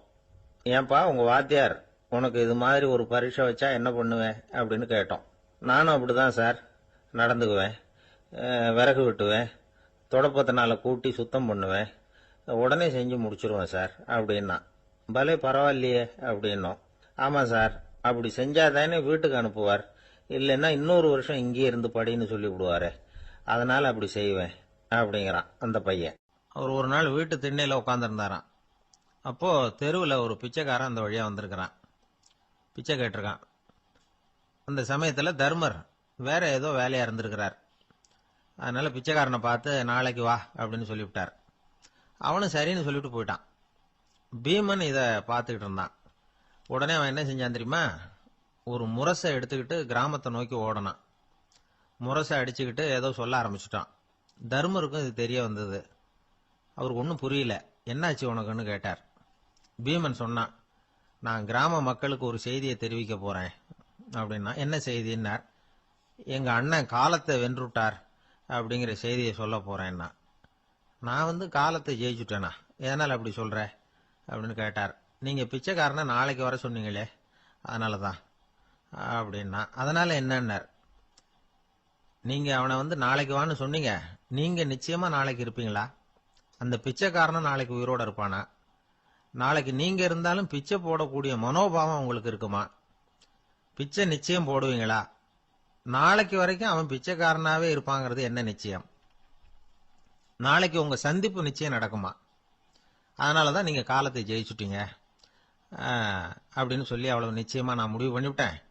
அப்படி நீங்க நினைச்சதுனாலதான் அவனை நாளைக்கு வர சொல்லியிருக்கிறீங்க. இது எவ்வளவு பெரிய விஷயம். இதை மற்றவங்களுக்கு சொல்லாம இருக்கலாமா? நேரம் ஆயிட்டுது, நான் உடனே ஊருக்குள்ள போய் இதை சொல்லணும். தாமதிக்க முடியாது. ஏன்னா இந்த நேரம் கடந்துட்டுதுன்னா அடுத்த நாழிகை எனக்கு கிடைக்கும்ங்கிறது நிச்சயம் இல்லை அப்படின்னு பீமன் சொல்லி முடிச்சுட்டு புறப்படுறதுக்கு தயாரானான். தர்மர் அவசரமா குறுக்கிட்டார். தம்பி, கொஞ்சம் பொறு, நான் தவறு பண்ணிட்டேன். பரிபூர்ண சுதந்திரம் பெற்ற மனிதன் தான் அப்படி பேச முடியும், அப்படி வாக்குறுதி தர முடியும். அந்த பிச்சைக்காரனை இப்பவே கூப்பிடு, ஏதாவது உடனே கொடுத்து அனுப்பி வச்சு விடுறேன். நாளைக்கு என்ன நடக்கும்ங்கிறது யாருக்கு தெரியும் அப்படின்னார். இந்த கதையிலிருந்து நாம உணர்ந்து கொள்ள வேண்டிய உண்மை என்ன தெரியுமா? நிகழ்காலம் ஒண்ணுதான் நம்ம கையில் இருக்கிறது. அதை தவற விடாமல் சரியா பயன்படுத்திக்கணும். கடந்த காலம்ங்கிறது திரும்பி வர போறது இல்ல. எதிர்காலம்ங்கிறது இப்ப நம்ம கிட்ட கிடையாது. அதனால நிகழ்காலத்தை தான் நாம பயன்படுத்திக்க முடியும். ஒரு ஊர்ல ஒரு சோதிடர் இருந்தார். அவர் எதிர்காலத்தை பத்தி அதிகமா சொல்லிட்டு இருப்பார். அவருடைய சோதிடத்தை எப்படியாவது பொய்யாக்கி போடணும் அப்படின்னு சொல்லி 2 இளைஞர்கள் தீர்மானம் பண்ணிட்டாங்க. அதுக்காக ஒரு திட்டம் போட்டாங்க. அது குளிர்காலம். ஒரு இளைஞன் பெரிய கோட்டு ஒண்ணு சட்டைக்கு மேல போட்டுக்கிட்டான். அந்த மேல் கோட்டுக்குள்ள ஒரு புறாவை மறைச்சு வச்சுக்கிட்டான். 2 பேரும் அந்த சோதிடர் வீட்டுக்கு போறாங்க. அவரை பார்த்தாங்க. இத பாருங்க, இந்த கோட்டுக்குள்ள ஒரு புறாவை மறைச்சு வச்சிருக்கிறோம். அந்த புறா இப்போ உயிரோட இருக்கா இறந்து போச்சா, இதை நீங்க சொல்லணும். சரியா சொல்லிவிட்டா உங்க ஜோசியத்தை நம்புறோம் அப்படின்னாங்க. இவங்க மனசுக்குள்ள என்ன திட்டம்னா, புறா உயிரோட இருக்குன்னு அவர் சொல்லிவிட்டாருன்னா அப்படியே கையால் அமைக்க அதை கொண்டுட வேண்டியது. புறா உயிரோட இல்லைன்னு சொல்லிவிட்டாருன்னா அப்படியே உயிரோட எடுத்து காட்டிவிட வேண்டியது. இதுதான் அந்த இளைஞர்களோட திட்டம். அவர் என்ன பதில் சொன்னாலும் அவர் சொல்றது பொய்ன்னு நிரூபணம் பண்ணிவிடலாம்ல. இதுதான் அவங்க நம்பிக்கை. இந்த சோதிடர் எல்லா வகையிலையும் தப்பிக்க முடியாதுன்னு அவங்க நம்பினாங்க. ஆனா அந்த சோதிடர் சொன்ன பதில் இவங்களை திகைக்க வச்சுட்டுது. அவர் என்ன சொன்னார் தெரியுமா? உங்க கோட்டுக்குள்ள இருக்கிற புறா உயிரோட இருக்கா செத்து போச்சா அப்படின்னு தானே கேக்குறீங்க. அது உங்க கையில இருக்கு. அது சாகவும் இல்லை உயிரோடவும் இல்லை. அந்த பறவையின் வாழ்வும் சாவும் உங்க கையில தான் இருக்குன்னார். இவங்க தோல்வியை ஒத்துக்கிட்டாங்க. இந்த கதையை நமக்கு ஒரு உண்மையை உணர்த்துது. இன்றைய இளைஞர்கள் எதிர்காலம்ங்கிற பறவையை தங்களுக்குள்ள வச்சிருக்கிறாங்க. அந்த பறவையின் வாழ்வும் தாழ்வும் அவங்க கையில தான் இருக்கு. நமது வாழ்க்கைங்கிறது நமது கையில. நாம நல்லா இருக்கிறதும் இல்லாம போறதும் நாம தான் காரணம். ஒரு மருத்துவமனை படுக்கையில கிடந்த நோயாளி சொன்னார், டாக்டர் என்னோட வாழ்வும் சாவும் உங்க கையில தான் இருக்கு. ஏன்னா இப்ப எனக்கு ஆபரேஷன் பண்ண போறது நீங்க அப்படின்னாரு. பயப்படாதீங்க, எல்லாம் நாங்க பாத்துக்கிறோம்னாரு டாக்டர். அதுக்குள்ள டாக்டர், நான் இது வரைக்கும் ஆஸ்பத்திரி பக்கமே வைத்தியத்துக்குன்னு வந்ததில்ல, இதுதான் எனக்கு முதல் ஆபரேஷன், அதுதான் பயமா இருக்குன்னார் நோயாளி. டாக்டர் சொன்னார், எனக்கும் இதுதான் முதல் ஆபரேஷன், அதுக்காக நான் என்ன பயப்படுறேன்னா பாருங்க, தைரியமா இருங்கன்னார். அதனால நம்ம வாழ்க்கையை நாம தான் தீர்மானிக்கணும். அப்படி அதை தீர்மானிக்கிற பக்குவம் நமக்கு வந்துட்டதுன்னா வாழ்க்கையில வெற்றி நிச்சயம். ஒரு பூங்கா, அங்க ஒருத்தர் நின்றுட்டு இருக்கிறார். நின்றுகிட்டே ஏதோ ஆழ்ந்த யோசனையில இருக்கிறார். அந்த பக்கமா இன்னொருத்தர் வந்தார். இவரை கவனிச்சார். என்ன யோசனைன்னு கேட்டார். எப்படி எழுந்திருக்கிறதுன்னு யோசனை பண்ணிட்டு இருக்கிறேன்னாரு அவர். கேட்டவருக்கு ஒரு மாதிரி ஆயிட்டது. ஏற்கனவே நின்றுகிட்டு இருக்கிற ஒருத்தர் எப்படி எழுந்திருச்சு நிக்கிறதுன்னு யோசிக்கிறாருன்னா அது ஆச்சரியம் தானே. அதுக்கப்புறம் இவர் யோசிக்க ஆரம்பிச்சார், என்ன இவர் இப்படி பேசுறாரு அப்படின்னு. கீழே விழுந்தாதானே எழுந்திருச்சு நிக்க முடியும். அதனால எழுந்திருக்கணும்னு நினைக்கிறவங்க முதல்ல கீழே விழணும். இவர் முதல்ல கீழே விழணும், அதுக்கப்புறம் தான் எழுந்திருக்கிறது எப்படின்னு சிந்திக்க முடியும். இந்த உலகத்துல எல்லாருமே கீழே விழுந்து எழுந்தவர்கள் தான். இப்ப இந்த குழந்தை பருவத்துல கீழே விழாம நடைபயில கற்றுக்கிட்டவங்க யாராவது உண்டா? சின்ன வயசுல ஒரு தடவை கூட கீழே விழல சார், அப்படியே பிறந்தார் வளர்ந்தார் பெரியவர் ஆயிட்டார் அப்படின்னு யாரையும் சொல்ல முடியாது. அதனால மனுஷங்கிறவன் விழுந்து புரண்டு எழுந்துதான் நடக்க கத்துக்கிறான். ஒரு உண்மையை நாம எல்லாரும் புரிஞ்சுக்கணும். இந்த உலகத்துல தவறு செய்யாத மனிதர்களே யாரும் கிடையாது. அப்படி இருக்கிறப்போ எப்போதாவது நாம தவறு பண்ணிவிட்டோம்னா அதுக்காக மனசு உடைஞ்சு போயிடக்கூடாது, வாழ்க்கையில வெறுப்பு வந்துடக்கூடாது. ஒரு தவறு நடந்துட்டுதா அதுக்காக மனசு உடைஞ்சு போடாதீங்க, அதை ஒரு பாடமா எடுத்துக்கங்க. அதே தவறு மறுபடியும் நடக்காம வேணும்னா பாத்துக்கலாம், அது போதும். தடைக்கல்ல படிக்கல்லாம் மாத்திக்கணும். இதுதான் இதுல முக்கியம். ஒரு அலுவலகம், அங்க ஒரு அதிகாரி, அவர் உயர்ந்த பதவியில் இருந்தார். சிறந்த நிர்வாகின்னு பேர் வாங்கினவர் அவர். அவர் தனக்கு கீழே வேலை செய்யறவங்க கிட்ட எல்லாம் சொல்லுவாராம், இந்த நிறுவனத்துல நீங்க எத்தனை தடவை வேணும்னாலும் தவறுகள் செய்யலாம், ஆனா ஒரே விஷயம் என்னன்னா ஒரே தவறை மறுபடியும் செய்யக்கூடாது, அது முக்கியம் அப்படின்பாராம். இத மேம்போக்கா பார்த்தா அவர் ஏதோ தன்னுடைய ஊழியர்களை தவறு செய்ய தூண்டுறது மாதிரி தெரியும். ஆனா உண்மை அப்படி இல்லை. இன்னைக்கு என்ன நடக்குது தெரியுமா? அநேகமா எல்லா மனிதர்களுமே ஒரே தவறை தான் மறுபடியும் மறுபடியும் செய்யறாங்க. விளையாட்டு வீரர்கள் ஒரே மாதிரியான தவறுகளை திரும்ப திரும்ப செய்யறது உண்டு. கணக்கு எழுதுறவங்களை பாருங்க, ஒரே தப்ப மறுபடியும் மறுபடியும் செய்வாங்க. அலுவலகம் வருகிறவர்களை கவனிங்க, ஒரு நாள் தாமதமா வந்தா பரவாயில்ல, தினமும் தாமதமா வருவாங்க. இது மாதிரி செய்த தவறையே திரும்ப திரும்ப செய்யறதுக்கு என்ன காரணம் அப்படின்னா சோம்பல், ஞாபக மறதி, கவனக்குறைவு, தன்னுடைய திறமை பேர்ல அளவுக்கு மீறிய நம்பிக்கை, இப்படி இதுல ஏதாவது ஒரு காரணமா இருக்கலாம் அப்படிங்கிறாங்க இது பற்றி ஆய்வு செய்கிற வல்லுநர்கள். ஒரு தடவை செஞ்ச தவிர மறுபடியும் செய்யறது இல்லைன்னு முடிவு செஞ்சுக்கிட்டு அதை செயல்படுத்த கத்துக்கணும். அது போதும், வாழ்க்கை வெற்றிகரமா அமையும் அப்படிங்கிறாங்க அந்த அனுபவசாலிகள். அதனால வெற்றிகரமா வாழ்க்கையில நடைபோட விரும்பும் இளைஞர்கள் தவிர்க்க வேண்டியது என்னன்னா, முதல்ல சோம்பலை தவிருங்கள், சுறுசுறுப்பாக இயங்குங்கள் அப்படிங்கறது அவங்க அறிவுரை. ரெண்டாவது ஞாபக மறதி, எந்த செயல்லையும் ஈடுபாடு வேணும், அக்கறை வேணும். மூணாவது கவனக்குறைவு, எதையும் அலட்சியப்படுத்தக்கூடாது. நாலாவது என்னால முடியாதது எதுவுமே கிடையாது அப்படிங்கிற அளவுக்கு மீறிய நம்பிக்கை அது ஆபத்துல கொண்டு போய் விட்டுரும். அதனால முதல் தவறு உங்களுக்கு ஒரு பாடமா அமையணும். ஒரு மனிதர் அவர் தன்னுடைய 2 காதுலயும் கட்டு போட்டுக்கிட்டு வந்தார். அவருடைய நண்பர் அதை கவனிச்சுட்டார். என்ன சார் ஆச்சு, 2 காதுலயும் கட்டு போட்டிருக்கீங்களே அப்படின்னு விசாரிச்சார். ஒண்ணுமில்ல சார், வீட்டுல ரொம்ப ஆர்வமா டிவியில கிரிக்கெட் மேட்ச் பார்த்துக்கிட்டு இருந்தேன். அப்போ என்னுடைய மனைவி துணிகளுக்கு அயன் பண்ணிட்டு இருந்தாங்க. அயன் பாக்ஸை அப்படியே வச்சுட்டு அடுப்பங்கரைக்கு போயிட்டாங்க. அந்த சமயம் பார்த்து டெலிபோன் பண்ணி அடிச்சுது. அவசரமா ஓடி போய் அதை எடுத்து காதுல வச்சேன். அப்பதான் தெரியும் அது அயன் பாக்ஸுங்கிற விஷயம். சூடா இருந்ததா, சுட்டு விட்டுது அப்படின்னார். ஒரு காது சரி சார், 2 காதும் ஏன் அப்படி ஆச்சு அப்படின்னு கேட்டார். அதே ஆளு மறுபடியும் போன் பண்ணா சார் அப்படின்னாரு. இவர் எவ்வளவு தூரம் யோசிச்சிருப்பாரு பாருங்க. அதனால ஒரு தவறு மறுபடியும் நடக்கக்கூடாது. முதல் தவறு உங்களுக்கு ஒரு பாடமாக அமையட்டும் அப்படிங்கிறது தான் இதுல இருந்து நாம தெரிந்து கொள்ள வேண்டிய கருத்து. அதனால தவறுகள் அதெல்லாம் தடைக்கெல்லாம் நினைக்க வேண்டாம், படிக்கெல்லாம் நினைப்போம். அப்படி நினைச்சோம்னா வாழ்க்கையில வெற்றி நிச்சயம். கொஞ்சம் தூரத்துல நாம நிக்கிறோம். எட்டத்துல இருந்துகிட்டு அவரை கவனிக்கிறோம். அவர் போன்ல பேசுறத, அவர் பேசுகிற வார்த்தைகள் என்ன அப்படிங்கறது நம்ம காதுல விழல. ஆனாலும் அவர் பேசிக்கிட்டு இருக்கிறது நல்ல செய்தியா கெட்ட செய்தியா அப்படிங்கறத நம்மால யூகிக்க முடியும். மகிழ்ச்சியான செய்தியை பேசும்போது முகம் மலருது, புன்னகை பூக்குது. இதுல ஒண்ணு நீங்க கவனிக்கணும். தொலைபேசியில நாம பேசுறப்போ நம்மோட பேசுறவர் எதிரில் இல்ல. அவர் தொலைபேசி வழியா நம்ம குரலை மட்டும்தான் கேட்க போறார். நம்ம முகத்தை அவர் பார்க்க போறது இல்ல. அப்படி இருந்தும் அப்ப நம்ம முகம் ஏன் மலரணும் அப்படின்னா இதுதான் உடல் மொழி, பாடி லாங்குவேஜ் அப்படின்னு சொல்றாங்க. நம்ம அறியாமலேயே நம்ம உடம்பு செய்திகளை தெரிவிக்குது பாருங்க, அதுதான் உடல் மொழி. ஒரு மனிதர் தொலைபேசியில பேசிக்கிட்டு இருக்கிறத நீங்க தூரத்துல இருந்து கவனிச்சுக்கிட்டே அவர் நண்பரோட பேசுறாரா, மனைவியோட பேசுறாரா, குழந்தையோட பேசுறாரா, இல்ல மேல் அதிகாரி கிட்ட பேசுறாரா, அல்லது அவருக்கு கீழே பணிபுரிகிறவர்கள் கிட்ட பேசுறாரா அப்படிங்கறத கண்டுபிடிக்கலாம். அதுக்கு காரணம் அவருடைய உடல் மொழி. இந்த உடல் மொழி கூட நம்ம வாழ்க்கையின் முன்னேற்றத்துக்கு பயன்படும். இத பத்தியெல்லாம் கூட சில நிபுணர்கள் ஆராய்ச்சி பண்ணி பார்த்திருக்கிறாங்க. அவங்க சில விவரங்களை சொல்றாங்க. குறிப்பா ஒருத்தர் தன்னுடைய நாற்காலியில கிட்டத்தட்ட படுத்துக்காத குறையா உட்கார்ந்துருக்கிறாருன்னு வச்சுங்க. எதிர இருக்கிறவர் பேசுறது அவருக்கு பிடிக்கலன்னு அர்த்தமா. தலையை சொரிஞ்சுக்கிறது, வேற வேற திசைகள்ல பாக்குறது, கொட்டாவி விடுறது, கால்களை மாத்தி போட்டு உட்கார்றது, களைப்பா கை விரல்களை அப்படியே பின்னிக்கிறது, அடிக்கடி கடிகாரத்தை பாக்குறது, இப்படிலாம் ஒருத்தர் பண்ணிட்டு இருக்கிறாருன்னா நாம கூடிய சீக்கிரம் அந்த இடத்த விட்டு எழுந்திரிச்சு வந்துடுறது நல்லது. ஏன்னா இதெல்லாம் அவருடைய சலிப்பு, சோர்வு, ஆர்வமின்மை இதுக்கு அடையாளங்கள். நம்முடைய பேச்சு அவரை சலிப்படைய வச்சுட்டதுன்னு அர்த்தம். அவர் ரொம்பவும் சோர்ந்து போயிட்டாருன்னு பொருள். நம்முடைய பேச்சில் அவருக்கு ஆர்வம் இல்லைன்னு அர்த்தம்.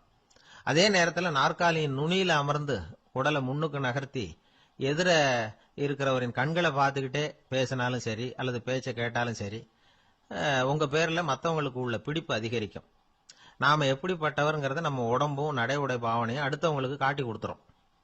உங்க உடம்பு, உங்க பார்வை, நடை, உட்கார்ற விதம் இதை வச்சுக்கிட்டே நீங்க பொறுப்புள்ளவரா, முரடரா, அலட்சியமானவரா, மரியாதை தெரிஞ்சவரா, அடக்கமானவரா, நம்பிக்கைக்கு உரியவரா, நாணயம் இல்லாதவரா, பயந்தவரா, திறமசாலியா, அப்பாவியா அப்படிங்கறதெல்லாம் கண்டுபிடிச்சிடலாம். அதனால இந்த உடல் மொழியை புரிஞ்சுக்கிட்டு நம்மளை கொஞ்சம் சரிப்படுத்திக்கிட்டோம்னா வாழ்க்கையில சுலபமா பல காரியங்களை சாதிக்க முடியும். ஒரு மனநல மருத்துவமனை, அங்க ஒருத்தர் ஒரு நாற்காலியில உட்காந்துக்கிட்டு கார் ஓட்டுறது மாதிரி அப்படி பாவனை பண்ணிட்டு இருந்தார். ஸ்டேரிங்கை திருப்புறது மாதிரி, பின்னாடி வர்ற வண்டியை நிக்க சொல்றது மாதிரி, அப்புறம் இவரு ஒதுங்கிக்கிட்டு அவருக்கு வழி விடுறது மாதிரி, இப்படிலாம் சேட்டைகள் பண்ணிட்டு இருந்தார் மனநல மருத்துவமனையில. இத பார்த்துக்கிட்டு இருந்த ஒருத்தர் பக்கத்துல இருந்த இன்னொருத்தர்கிட்ட கேட்டார், இவர் ஏன் இப்படி பண்றாரு, இவருக்கு ஏன் அப்படி வந்தது நிலைமை அப்படின்னு சொல்லி அவர் விசாரிச்சார். அப்ப அவர் விவரம் சொன்னார். வேற ஒண்ணும் இல்லைங்க, இவருக்கு கார் ஓட்டணும்னு ஆசை ரொம்ப காலமா, அது நிறைவேறாம போயிட்டுது. அதுக்கப்புறம் அவர் மனநோயாளியா மாறிட்டார். இங்க அழைச்சிட்டு வந்தாங்க. இங்க அழைச்சிட்டு வந்ததுல இருந்து அப்படிதான் பண்ணிட்டு இருக்கிறார். அவ கார் ஓட்டுறது மாதிரிலாம் பாவனை பண்ணிட்டு இருப்பார், திருப்புறது மாதிரி பண்ணுவார், பின்னாடி வர்றவங்களுக்கு இடம் விடுவார், இப்படிலாம் செய்யறார் அப்படின்னு விவரம் சொன்னாங்க. நீங்க சொல்லப்படாதா, இப்ப நீங்க கார் ஓட்டல, வெறும் நாற்காலியில தான் உட்கார்ந்து இருக்கிறீங்க அப்படின்னு நீங்க சொல்லப்படாதா அவருக்கு அப்படின்னு கேட்டாங்க. அது முடியாதுங்க, ஏன்னா அந்த காரை கழுவுறதுக்காக அவர் தினமும் எனக்கு 10 ரூபா கொடுத்துக்கிட்டு இருக்கிறார் அப்படின்னாராம் அங்க வேலை செஞ்சுக்கிட்டு இருந்த ஒருத்தர். அதனால வாழ்க்கையில நாம இந்த உடல் மொழியை புரிஞ்சுக்கணும். உடல் மொழிங்கிறது இப்ப ஆரம்பத்துல சொன்னது மாதிரி அந்த தொலைபேசியில பேசுறவங்கள தூரத்துல இருந்து பார்த்தாவே அவர் யாருகிட்ட பேசுறாரு என்ன பேசுறாருன்னு தெரியும். நம்ம முகத்தை நல்லா வச்சுக்கணும். உடல் மொழிய நம்ம புரிஞ்சுக்கிட்டு பயன்படுத்த ஆரம்பிச்சோம்னா எந்த முயற்சி பண்ணினாலும் அதுல வெற்றி நிச்சயம். பிரிட்டிஷ் ஆட்சி நடந்துகிட்டு இருந்த காலம் 1920களின் கடைசி. அப்போ நடந்த ஒரு உண்மை நிகழ்ச்சி இது. ஒரு கல்யாண மாப்பிள்ளை ரயில்ல இறங்க போறார். அவரை வரவேற்க ஒரு ராஜ குடும்பமே காத்துக்கிட்டு இருக்குது. மங்களூர்ல இருந்து இறங்குற அந்த மாப்பிள்ளை யார் தெரியுமா? ஒரு நாய். உண்மைதான், அந்த நாய்க்கு தான் கல்யாணம். சுதேசி சமஸ்தானத்து மன்னர்கள்ல ஒருத்தர் ஜூனாகட் மகாராஜா. அவரோட வளர்ப்பு நாய் ரோஷனாரா. அதுக்கு கல்யாணம் பண்ணி வைக்கணும்னு ஆசைப்பட்டார். மாப்பிள்ளை தேடினார். மங்களூர் மகாராஜாவோட வளர்ப்பு நாய் ஒன்னு இருந்தது, பேரு பாபி. இது ரெண்டுக்கும் கல்யாணம் நடத்த முடிவு பண்ணார். திருமணத்துக்கு வேண்டிய எல்லா ஏற்பாடுகளையும் பண்ணுங்க அப்படின்னு உத்தரவு போட்டார். ஆயிரக்கணக்கான அழைப்புதழ்கள், பல சமஸ்தான மன்னர்கள், ஜமீன்தார்கள், பிரிட்டிஷ் அதிகாரிகள், பெரிய பணக்காரங்க, இப்படி நிறைய பேருக்கு அழைப்புதழ்கள் அனுப்பி வச்சாங்க. பத்திரிகையை பார்த்தவங்க எல்லாம் திகைச்சு போயிட்டாங்களாம். இருந்தாலும் என்ன பண்றது, ராஜாவே அழைக்கிறார், போகாம இருக்க முடியுமா? அந்த சமயத்துல நாட்டின் கவர்னர் ஜெனரலா இருந்தவர் இர்வின் பிரபு. அவருக்கும் ஒரு பத்திரிகை போயிருக்குது. வாங்கி பார்த்ததும் அவருக்கு பயங்கர எரிச்சல். உடனே குப்பை தொட்டியில போட்டுட்டாராம். மாட்சிமை தங்கிய பிரிட்டன் சக்கரவர்த்தியின் பிரதிநிதியான தன்னை கேவலம் ஒரு நாயின் திருமணத்துக்காக அழைக்கிறதா அப்படின்னு அவருக்கு ஆத்திரம். இருந்தாலும் கல்யாணம் பிரமாதமா நடந்துதான். கல்யாணத்தன்னைக்கு பொண்ணுக்கு ஸ்பெஷல் குளியல், தண்ணீருக்கு பதிலாக வாசனை திரவியங்கள், பன்னீர், குளிச்சதுக்கு அப்புறம் அலங்காரம், வைர மாலை, முத்து மாலை, ஏகப்பட்ட அலங்காரம். மாப்பிள்ளையை அழைக்கிறதுக்கு ரயில்வே ஸ்டேஷன்ல ராஜ குடும்பமே காத்துக்கிட்டு இருக்குது. அவங்களோட வளர்ப்பு நாய்கள் 250. அத்தனை நாய்களுக்கும் பட்டு துணி போத்தி இருக்குது. முத்து வடங்கள் அணிவிச்சிருக்கிறாங்க. எல்லாம் ராஜ நாய்கள். அதுகளையும் வீதியில நடக்க விடலையாம். அதுகளை சுமந்துகிட்டு போக அலங்கரிக்கப்பட்ட யானைகள் காத்துக்கிட்டு இருக்குதாம். மாப்பிள்ளைக்கு வரவேற்பு எப்படி தெரியுமா? அது நடந்து வர்ற பாதை பூரா ரத்தன கம்பளம் விரிச்சிருக்குது. 2 பக்கமும் ராஜாங்க அதிகாரிகள் கைகட்டி நிக்கிறாங்க. அரசு படை வீரர்கள் அணிவகுப்பு மரியாதை செலுத்துறாங்க. அந்த நாய் ராஜ மரியாதையோட நடந்து வருது. நகையெல்லாம் போட்டுக்கிட்டு வருது. திருமண மண்டபத்துக்கு சேருது. அங்க கல்யாணம் அமோகமா நடக்குது. இந்த திருமணத்தை முன்னிட்டு அந்த ஜூனாகட் சமஸ்தானத்துக்கு 3 நாள் விடுமுறை வேற. கல்யாணத்துக்கு வந்திருந்தவங்களுக்கெல்லாம் ஏக தடபுடலா விருந்து, நாட்டியம் எல்லாம் பிரமாதமா நடந்துதான். இந்த கல்யாணத்துல கலந்துக்க வந்திருந்த மற்ற சமஸ்தானத்து மன்னர்கள், திவான்கள், அரச குடும்பத்தினர், இப்படி அவங்க 700 பேராம். அவங்க போறதுக்காக விசேஷ ரயில்கள்லாம் வேற விட்டுருக்காங்க. கல்யாணம் முடிஞ்சதும் அந்த நாய் தம்பதிகளோட பெரிய பெரிய மன்னர்கள்லாம் ஒன்னா உட்காந்து சாப்பிட்டாங்களாம். ஏர் கண்டிஷன் அறையில அந்த தம்பதிகள் கொஞ்ச காலம் வாழ்ந்திருக்கிறாங்க. கொஞ்ச நாள்ல மாப்பிள்ளைக்கு மரியாதை குறைய ஆரம்பிச்சுட்டுது. வெளியில துரத்தி விட்டாங்களாம். அந்த பெண் நாய் மட்டும் ராஜ போகங்களை அனுபவிச்சு வந்துதான். இந்த கல்யாணத்தை பார்த்துட்டு தொடர்ந்து மற்ற சமஸ்தானத்து மன்னர்களும் நாய் திருமணங்கள் நடத்த ஆரம்பிச்சுட்டாங்களாம். இது உண்மையில நடந்திருக்குது. இப்படி அது இருக்கட்டும். இப்ப நம்ம கதைக்கு வருவோம். ஒரு ராஜாவுக்கு ரொம்ப நாள் கழிச்சு ஒரு குழந்தை பிறந்துதான். அரண்மனை ஜோசியரை கூப்பிட்டுருக்கார் ராஜா. ஜோசியரே, என் மகன் வருங்காலத்துல சிறந்த வாழ் வீரனா வரணும்னு ஆசைப்படுறேன். வருவானாங்கிறத கொஞ்சம் பார்த்து சொல்லுங்களேன் அப்படின்னாராம். ஜோசியர் சொன்னார், மன்னா, உங்க புள்ள வாழ் வீரனா வர்றது கஷ்டம். ஆனா அவரும் உங்களை மாதிரியே நாய்க்குட்டிகள் பேர்ல பிரியமா இருப்பார். அதுகளுக்கு கல்யாணமும் பண்ணி வைப்பார் அப்படின்னாராம். அது எப்படி கண்டுபிடிச்சிங்க அப்படின்னு கேட்டிருக்கார் ராஜா. அரசே, உங்க பிள்ளைக்கு வாழ் மேல உள்ள பிரியத்தை காட்டிலும் நாய் மேல உள்ள பிரியம் அதிகம்ங்கிறதுக்கான அறிகுறி இப்பவே தெரியுது. நல்லா கவனிச்சு பாருங்க. அவரு வாழ் வாழ்னு கத்துறாரு அப்படின்னாரு. கவனிச்சு பார்த்துட்டு அப்படி எனக்கு காதுல விழலையே அப்படின்னாராம் மன்னர். அதனாலதான் சொன்னேன், அவர் கத்துறது வாழ் வாழ்னு கத்தல, வள்ளு வள்ளுன்னு கத்திட்டு இருக்கார். அதனாலதான் அப்படி சொன்னேன் அப்படின்னாராம் அரண்மனை ஜோசியர். இந்த உலகத்துல உண்மையாவே வேதாந்தம் பேசுறவங்களும் உண்டு. உள்ளுக்குள்ள வேற மாதிரி இருந்துகிட்டு வெளியில வேதாந்தம் பேசுறவங்களும் உண்டு. ஒரு ஆள் இருந்தார். அவரு ஒரு கடை வச்சு வியாபாரம் பண்ணிக்கிட்டு இருந்தார். மகா கஞ்சன், யாருக்கும் எந்த உதவியும் செய்ய மாட்டார். எச்சில் கையென்ன ஈர கையை கூட உதற மாட்டார். அப்படிப்பட்ட மனுஷன். அந்த ஊருக்கு ஒரு முனிவர் வந்துகிட்டு இருந்தார். வருஷத்துக்கு ஒரு தடவை வருவார். ஒரு நாள் 2 நாள் இருப்பார், அப்புறம் போயிடுவார். அந்த முனிவர் வர்றப்போலாம் இந்த ஆள் எழுந்திருச்சு ஓடி போய் அவரை வரவேற்பான். ரொம்ப பெரிய வேதாந்தி மாதிரி அவர்கிட்ட பேசிக்கிட்டு இருப்பான். காயமே இது பொய், வெறும் காற்றடைத்த பையும்மா, தர்மம் தலைகாக்கும்மா. பணம் என்ன சார் பணம், இன்னைக்கு ஒருத்தன் கையில இருக்கும், நாளைக்கு ஒருத்தன் கையில இருக்கும், எல்லாம் மாயம். எனக்கு தான் இன்னமும் இந்த சம்சார பந்தத்திலிருந்து விடுபடுறதுக்கு நேரம் வரலேம்மா. அந்த முனிவரும் இந்த ஆள் இப்படி சொல்றதை கேட்ட உடனே, ஏப்பா அப்படி சொல்ற, இப்ப கூட நீ சரின்னு சொல்லு, உனக்கு தீட்சை கொடுத்து இதுல இருந்து விடுபடுற ஞானத்தை போதிக்கிறேன் பார். உடனே அந்த ஆள் என்ன சொல்லுவான் தெரியுமா? ஐயோ சாமி, இப்போ அது எப்படிங்க முடியும், பிள்ளைங்கள்லாம் சின்ன சிறுசுங்க, அதுகளுக்கெல்லாம் ஒரு கல்யாணம் காட்சின்னு செஞ்சு கடமையை முடிச்சுட்டா நீங்க சொல்றபடி செஞ்சு விடலாமா. சரி, இன்னும் முனிவர் போயிடுவார். அடுத்த வருஷம் வருவார். இவன் வழக்கம் போல வேதாந்தம் பேசுவான். சரி தீட்சை கொடுக்குறேன் வா அம்பார். பேரம்பேத்தியை பார்க்கணும், கோர்ட்ல கேஸ் ஒன்று இருக்கு, அது முடியணும் அப்படின்னு தயங்க ஆரம்பிச்சிருவான். எல்லாம் சொல்லுவான், ஆனா குடிக்கிறதுக்கு தண்ணி கூட கொடுக்க மாட்டான். ரொம்ப வருஷம் கழிச்சு மறுபடியும் ஒரு நாள் அந்த ஊருக்கு முனிவர் வந்தார். இவன் கடைக்கு வந்தார். அப்புறம் அங்க கல்லாவில் நம்ம ஆள் இல்லை, அவன் புள்ளதான் உட்காந்துருக்கிறான். அப்பாவை போலவே புள்ளையும் எழுந்திரிச்சு ஓடியாந்து முனிவரை வரவேற்றான். அப்பா எங்கன்னு விசாரிச்சாரு முனிவர். ஐயோ அதை ஏன் கேக்குறீங்க சாமி, உங்ககிட்ட தீட்சை வாங்கி இந்த சம்சார பந்தத்திலிருந்து விடுதலை பெறணும்னு சொல்லிக்கிட்டே இருப்பார், அது நிறைவேறாமலே போய் சேர்ந்துட்டார். போன மாசம் ஒரு நாள் திடீர்னு நெஞ்சு வலிக்குதுன்னாரு, அவ்வளவுதான் பொட்டுன்னு போயிட்டார் அப்படின்னு புலம்புனான் பையன். இதை கேட்டதும் முனிவர் சிரிச்சாரான். அவன் எங்கடா போவான், உன் அப்பா எங்கேயும் போகல, இதோ வாழை ஆட்டிக்கிட்டு உன் காலடியிலே இருந்துகிட்டு இருக்கான் பார் அப்படின்னு சொல்லி அங்க நின்றுகிட்டு இருந்த ஒரு நாயை சுட்டி காட்டினாராம். என்ன சாமி சொல்றீங்க அப்படின்னு ஆச்சரியமா கேட்டிருக்கான் பையன். உடனே முனிவர் அந்த நாயோட தலையில ஒரு தட்டு தட்டி பேசுறா அப்படின்னாராம். உடனே அந்த நாய் வேதாந்தம் பேச ஆரம்பிச்சுட்டுதான். காயமே இது போய் வெறும் காற்றடைத்த பைய அப்படின்னு தான்.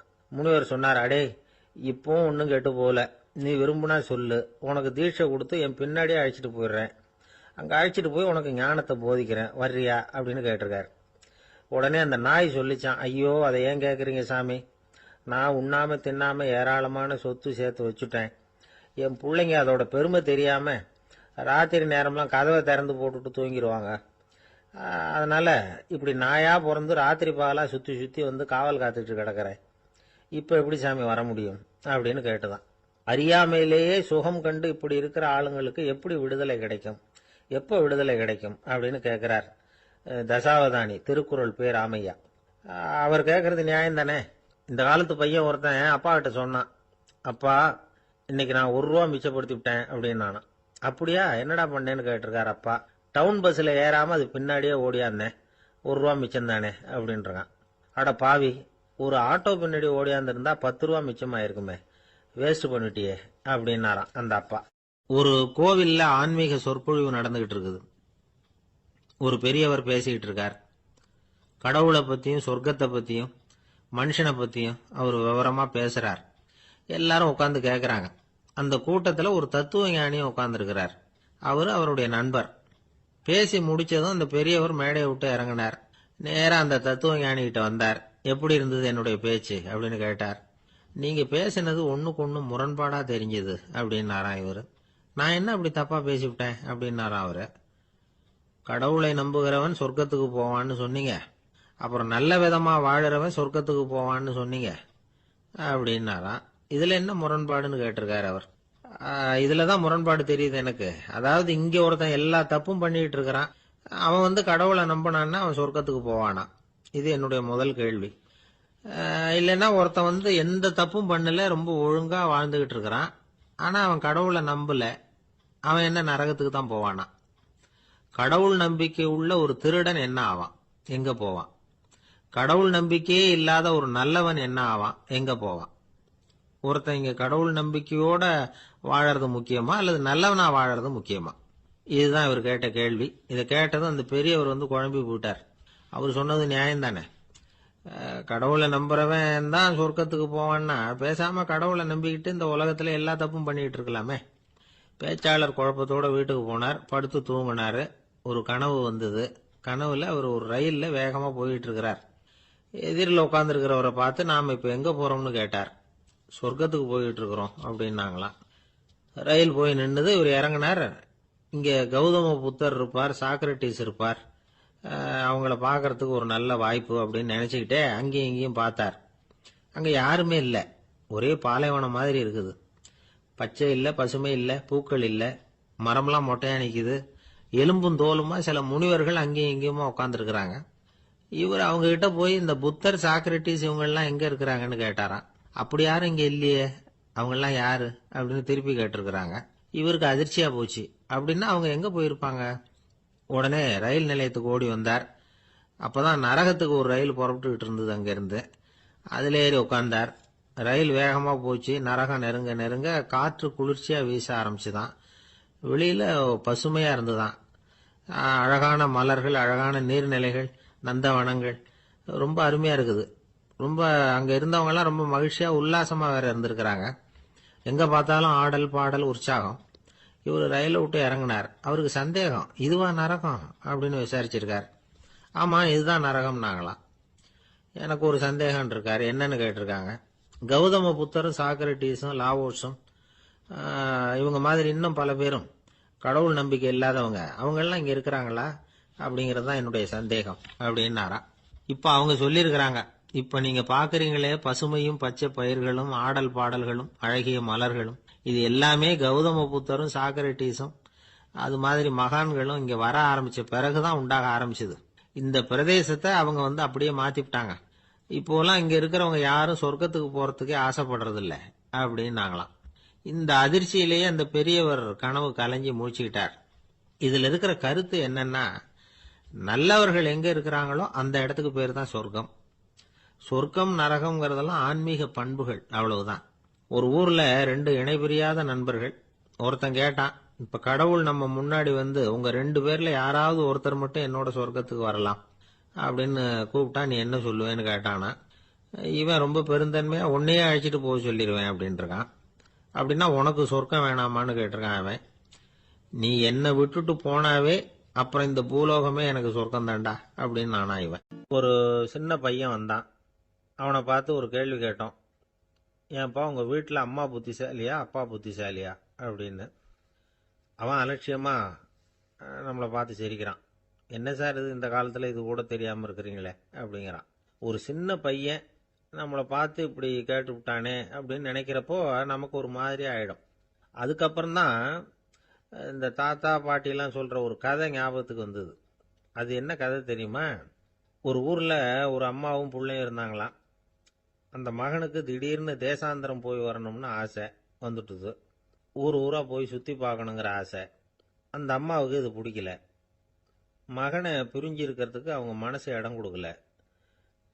வேணாப்பான்னு சொல்லி பார்த்தாங்க, அவன் கேட்கல. திடீர்னு புறப்படவும் செஞ்சுட்டான். சரி, இனிமே அவனை தடுக்க முடியாதுன்னு முடிவு பண்ணிட்டாங்க அந்த அம்மா. இருந்தாலும் புத்திசாலித்தனமா ஒரு யோசனை பண்ணாங்க. மகனை கிட்டத்துல கூப்பிட்டாங்க. அவங்ககிட்ட சொன்னாங்க, இதை பாருப்பா, நீ தேசாந்தரம் போறதுன்னு தீர்மானம் பண்ணிவிட்ட, அதை நான் தடுக்கல, போயிட்டு வந்துரு. ஆனா போறதுக்கு முன்னாடி எனக்கு ஒரு வாக்குறுதி கொடுத்துட்டு போ அப்படின்னாங்க. போறப்போ ராத்திரியா இருந்தாலும் பகலா இருந்தாலும் சரி, புளிய மரத்து நிழல்ல தான் தங்கணும். திரும்பி வர்றப்போ இரவும் பகலும் நீ வேப்ப மரத்து நிழல்லே தங்கணும் அப்படின்னாங்க. சரி, அப்படியே செய்யறேன்னு சொல்லி வாக்குறுதி கொடுத்தான் பையன். புறப்பட்டு போனான். போற வழியில புளிய மரத்து நிழல்லே தங்கினான், தூங்கினான். அப்படி போயிட்டே இருந்தான். 7வது நாள் அவன் உடம்பு சுகம் இல்லாம போயிட்டுது. ரொம்பவும் பலவீனம் ஆயிட்டான். இனிமே நடக்க முடியாதுங்கிற நிலைமை வந்துட்டுது. யோசிச்சு பார்த்தான். சரி, இதுக்கு மேல போக வேண்டாம் அப்படின்னு முடிவு பண்ணிட்டு திரும்பி வர ஆரம்பிச்சுட்டான். திரும்பி வர்றப்போ வழியில வேப்ப மரத்து நிழலையே தங்கி தங்கி வந்தான். நாளுக்கு நாள் உடம்பு சரியா வந்துட்டுது. 7வது நாள் வீட்டுக்கு சேர்றான். உடம்பு பழையபடியே கலகலப்பாயிட்டுது. பூர்ண சுகம். தேசாந்திரம் போன பையன் திரும்பி வந்துட்டானே அப்படின்னு அந்த அம்மா ஆச்சரியப்படலை.